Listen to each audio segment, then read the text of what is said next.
Assalamualaikum warahmatullahi wabarakatuh. Waalaikumsalam. Bismillahirrahmanirrahim. Alhamdulillahirabbil alamin wassalatu wassalamu ala asyrofil anbiya'i wal mursalin sayyidina wa maulana Muhammadin wa ala alihi washabihi ajmain, amma ba'd. Pemirsa Puton TV dimanapun panjenengan sedaya berada, di kesempatan kali ini di kala kajian akhir zaman kita akan membahas tentang hal yang masih diperdebatkan di antara para spiritual dan agama Islam itu sendiri, yaitu tentang bab reinkarnasi. Adakah reinkarnasi dibenarkan di dalam Islam? Dan apakah reinkarnasi itu? Kita sering mendengar dari para pengkaji agama Islam bahwa di agama Islam tidak mengenal reinkarnasi, sehingga tidak ada yang membahas tentang reinkarnasi itu sendiri. Reinkarnasi yang dipahami oleh para spiritual itu notabene seseorang yang telah lahir kembali, bahwa orang yang hidup sekarang ini adalah jiwa dan roh yang dulu pernah ada. Ini yang sering dipahami oleh spiritual. Bahkan ada sebagian pengkaji Islam juga sudah masuk di pemahaman itu. Maka kami sampaikan bahwa seseorang yang lahir kembali itu tidak ada. Dalam petunjuk akhir zaman, sama seperti yang disampaikan para ulama-ulama bahwa di Islam tidak mengenal ruh dan jiwa yang lahir kembali dengan jasad yang berbeda, tidak. Tapi yang dimaksud reinkarnasi dalam kajian petunjuk akhir zaman itu adalah seseorang yang telah ditakdirkan oleh Allah menjadi seorang manusia. Kemudian ada leluhur-leluhurnya, karena ada hubungannya dengan jiwa dan DNA-nya, leluhurnya yang tidak masuk di alam barzah karena ada permasalahan perilaku di hadapan Allah, tidak diterima oleh Allah, tidak bisa naik ke barzah ataupun ke alam taman surga. Beliau terjatuh tergeblaksak di wilayah jiniyah. Karena tidak diterima di alam surga dan hidup di alam jiniyah, beliau mencari wadah yang pas, wadah yang bisa ditempati, yaitu dari anak cucunya. Kemudian ketika ada wadah yang pas untuk ditempati, maka jiwa dan roh tadi itu langsung masuk kepada raga dan jiwa anak cucunya, salah satu anak cucunya yang dikehendaki oleh dia. Dan ini memang ada. Itu yang disebut adalah reinkarnasi. Bukan jiwa yang terlahir kembali dengan satu sosok, bukan, tapi hanya penumpangan dua jiwa yang menjadi satu. Dan segala reinkarnasi menurut kami, menurut petunjuk dari pelaku akhir zaman, bahwa reinkarnasi apapun alasannya tidak dibenarkan oleh agama. Jiwa yang keblangsak di alam jiniyah itu tidak dibenarkan secara undang-undang gaib oleh Allah Subhanahu wa taala bahwa itu diperbolehkan. Artinya itu sangat mengganggu generasi yang akan hidup sehingga kejiwaannya terganggu. Akhirnya lahirlah indigo-indigo. Yang mayoritas orang indigo adalah seseorang bayi yang telah dimasuki oleh roh dan sukmanya leluhurnya. Bukan tidak ada, tapi ini melanggar kode etik wilayah rohani keagamaan. Jadi dalam hidupnya sudah tidak diterima oleh Allah, ditolak oleh Allah dalam taman surga, laki-laki masuk di raga cucunya, itu menjadi tambah dosa. Kenapa? Nanti cucunya ketika meninggal dalam kondisi dalamnya ada gaib yang kebelakang tadi, resiko putra-putrinya itu nanti suul khotimah lagi. Karena telah kehidupannya dicampuri oleh roh dan sukma yang dulu tidak diterima oleh Allah. Ini namanya reinkarnasi. Dan sebagian aliran-aliran di Jawa ini ada yang justru mendambakan reinkarnasi. Ketika sebelumnya dia tidak ada gaib leluhurnya, ketika masuk di aliran itu, kemudian dibaiat oleh guru spiritualnya, maka diambilkan salah satu roh-roh yang kebelasak dimasukkan di dalamnya. Itu lebih menyesatkan lagi. Dan itu di Jawa banyak. Ada aliran-aliran semacam itu. Supaya bahasanya diindangi oleh leluhurnya. Ini reinkarnasi. Bukan tidak ada, tapi tidak dibenarkan oleh agama. Yang kedua, kita mengenal inkarnasi. Dan proses inkarnasi itu hampir sama, yaitu jiwa yang terlahir kembali. Itu reinkarnasi. Inkarnasi. Bedanya apa? Kalau reinkarnasi itu leluhurnya itu tidak diterima oleh Allah. Tapi kalau inkarnasi itu bukan kehendak dari roh tadi, bukan kehendak dari jiwa tadi. Karena jiwa tadi sudah masuk di alam surganya Allah, masuk di alam taman surga. Tapi dia memang dipilih oleh Allah, disuruh turun ke bumi dalam melaksanakan tugas, dan dia atas perintah Allah masuk ke raga seseorang dari salah satu cucunya. Ini juga namanya jiwa yang terlahir kembali. Dan jiwanya antara leluhur dan dia juga menyatu dan mendidih langsung. Ini namanya inkarnasi. Kalau inkarnasi itu diperbolehkan, dibenarkan. Kenapa? Karena inkarnasi itu yang perintah langsung Allah Subhanahu wa taala, dan yang masuk di dada jiwa cucunya tadi adalah jiwa-jiwa yang suci, bukan jiwa-jiwa yang belangsak menjadi perayangan. Ini bedanya inkarnasi dan reinkarnasi. Makanya di akhir zaman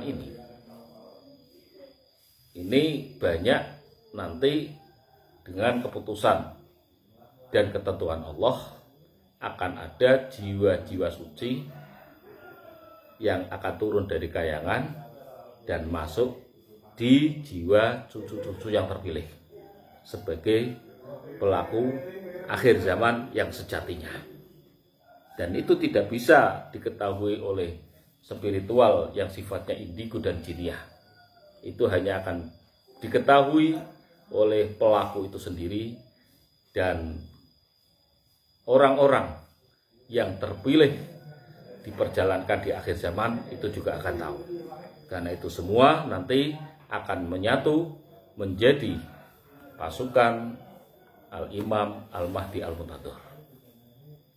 Jiwa suci yang masuk, yang disebut inkarnasi tadi, tentunya akan masuk pada jiwa yang telah diislah, dibersihkan. Telah diislah, dibersihkan jiwanya. Andai kata jiwanya tidak bertempat di badan, telah dikembalikan dan jiwanya telah dibersihkan dari gaib-gaib negatif. Murni menjadi manusia insan kamil, baru roh suci yang ditugaskan oleh Allah masuk di badannya. Dan ini pun terjadi satu, utamanya pada Al-Mahdi Al-Muntadhir. Dengan ketentuan Allah, jiwa sejatinya Rasulullah Muhammad SAW telah menyatu di dada jiwanya Al-Mahdi Al-Muntadhir. Makanya ketika tidak adanya hal itu, maka jangan mengaku-ngaku sebagai Al-Mahdi. Pasti Anda adalah Al-Mahdi Al-Palsu, yang palsu. Ataupun dia tidak mengaku Al-Mahdi, tapi telah menebarkan bahwa jiwa dia adalah jiwanya Nabi Muhammad yang disebut dengan Sang Yang Nur Cahyane Nirwana. Itu juga menyesatkan. Tidak seperti itu kejadiannya. Jadi itu adalah jiwa suci. Satu adalah pada Imam Mahdi Al-Muntadhir. Bukan mimpi, itu nyata. Kalau mimpi dipilih Rasulullah, mimpi telah diangkat oleh Rasulullah menjadi wali kutub, itu adalah mainan-mainan kepalsuan jiniyah. Yang kedua, jiwa yang terlahir adalah jiwa dan rohnya Nabiullah Isa alaihissalam yang telah masuk di akhir zaman ini menyatu dengan jiwa cucu terpilihnya. Dan itulah yang dimaksud Isa alaihissalam. Dari kedua ini, sosok ini yang akan melahirkan peradaban-peradaban baru, kebangkitan manusia sejatinya yang akan mengajarkan pada manusia sejatinya ajaran budi dan akhlakul karimah. Dan juga lainnya akan terjadi seperti itu. Maka yang sebelum manusia itu diislah tidak mungkin akan terjadi inkarnasi. Ini yang disambungkan adalah jiwanya. Kenapa jiwa-jiwa itu harus terlahir kembali? Karena ini sebagai bentuk syafaat Allah di akhir zaman ini. Karena yang rusak di akhir zaman ini adalah urusan jiwa, urusan sukma. Sukma adalah penghubung antara roh manusia yang berisi keimanan dan raga manusia yang dipimpin oleh akal. Di tengah-tengah antara manusia lahiriah dengan modal intelligensi, quotient atau kecerdasan intelektual yang memimpin raga ini dengan kecerdasan rohaniah yang bersentral pada roh manusia, ada penghubung antara roh dan jasad yang disebut dengan sukma atau jiwa. Di akhir zaman ini yang rusak adalah jiwanya. Maka zamannya disebut zaman edan, zaman yang telah terjangkit penyakit jiwa. Itu namanya dalam bahasa Arab nafsaniyah. Ada penghubung antara jagat besar alam ini dengan jagat kecil manusia. Karena mikro dan makro itu biasa dipisahkan. Tapi siapakah penghubung antara makro dan mikro? Penghubung antara makro dan mikro, jagat besar dengan manusia adalah di wilayah nafas. Kalau sukma tadi nafsaniyah, tapi kalau ini adalah nafas, oksigen. Karena oksigen itu ada di alam ini dan manusia membutuhkan oksigen. Penyatuan antara alam besar dan alam kecil itu di wilayah nafas. Makanya bagi para spiritual itu sering mengadakan zikir nafas kalau dalam bahasa Torekoh ataupun meditasi, mengheningkan, menyatu dengan alam. Yang dimaksud adalah menyatu lewat oksigen, karena penghubung antara alam besar dan alam kecil itu adalah oksigen. Dan penghubung antara roh manusia dengan raga manusia adalah sukma jiwa. Manusia akhir zaman tanpa ada gangguan-gangguan gaib negatif, maka manusia itu pasti sukmanya menjadi normal tanpa ditumpangi dengan kegelapan, roh-roh kegelapan. Maka terhubunglah antara roh manusia yang dinafkhu oleh Allah wa nafakhtu fihi ruhi dengan intelektual jiwanya, dengan intelektual raganya ini, sehingga terhubung menjadi manusia. Dan manusia dengan alam akan dihubung dengan sebuah keheningan, pernapasan, sering bertafakur, menghening. Inilah penghubung antara manusia dengan alam besar ini. Maka di Islam ada bahasa sholat. Sholat yang di dalam Islam itu adalah bentuk penyatuan antara alam besar dan alam kecil. Meskipun sholatnya itu tidak khusyuk, sholat khusyuk adalah menghubungkan dengan roh Allah dengan roh manusia, sing roh tadi min Allah, tentunya lewat jiwa. Kalau jiwanya rusak, pasti sholatnya nggak biar di dalam menghadap Allah. Tapi ada sisi lain, meskipun sholatnya tidak khusyuk, di sholat ini ada gerakan-gerakan yang energik, badannya, gelombangnya itu sama dengan bahan manusia, yaitu dari api, tanah, air, dan udara. Dari 4 inilah lahirlah gerakan-gerakan sholat. Dan bentuk gerakan sholat itu adalah bentuk daripada penyatuan antara badan alam kecil manusia dengan alam ini. Karena isinya alam ini tidak lain dari 4 unsur, yaitu dari api, unsur panas, dari angin, oksigen, dari air, dan dari tanah. Maka penyatuannya di agama Islam ini berhubungan dengan bulan Isra Mi'raj nanti malam 27 Rajab ini, bahwa sholat yang telah diwajibkan oleh Allah pada umat Islam 5 waktu ini adalah menghubungkan antara manusia sebagai jagat kecil dengan alam ini, dan menghubungkan antara manusia dengan Tuhannya. Tentunya yang sangat dibutuhkan di kebangkitan ini adalah jiwanya harus bersih. Jiwanya harus diislah dari amalia-amalia yang mengandung kesyirikan, yang mengandung penguasaan kegelapan di badan kita ini. Maka bagaimana menyatukan para spiritual pekat di akhir zaman? Itu hanya di wilayah pemahamannya aja udah sulit untuk disatukan. Kalau ingin bersatu, para saudara-saudaraku, para spiritual, kalau ingin bersatu, maka usaha yang pertama kali adalah bersihkan jiwa Anda. Pastikan jiwa Anda, sukma Anda ada di badan. Dan pastikan sukma Anda tidak dikuasai oleh energi kegelapan. Tanpa ada usaha ini, maka mustahil para spiritual akan bersatu, menyatu dengan titik kutubnya akhir zaman.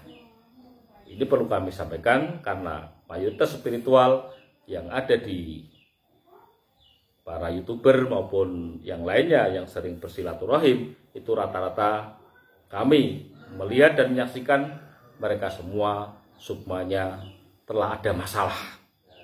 Ada yang dikuasai oleh kegelapan, ada yang keluar dari badannya sehingga dalamnya sebenarnya bukan sukma manusia, tapi adalah sukma palsu, pembawaan dari iblisiah atau jiniyah. Demikian tentang akhir zaman, membahas masalah jiwa yang terlahir ke bumi ini. Biar tidak salah paham, kami sampaikan, mudah-mudahan bermanfaat untuk kita sekalian, para pengkaji akhir zaman, sehingga arah tujuan dari pengkaji ini jelas dan tuntas sesuai dengan kehendak leluhur, kehendak Allah Subhanahu wa taala. Demikian yang kami sampaikan, wallahu muwaffiq ila aqwamit thoriq. Assalamualaikum warahmatullahi wabarakatuh.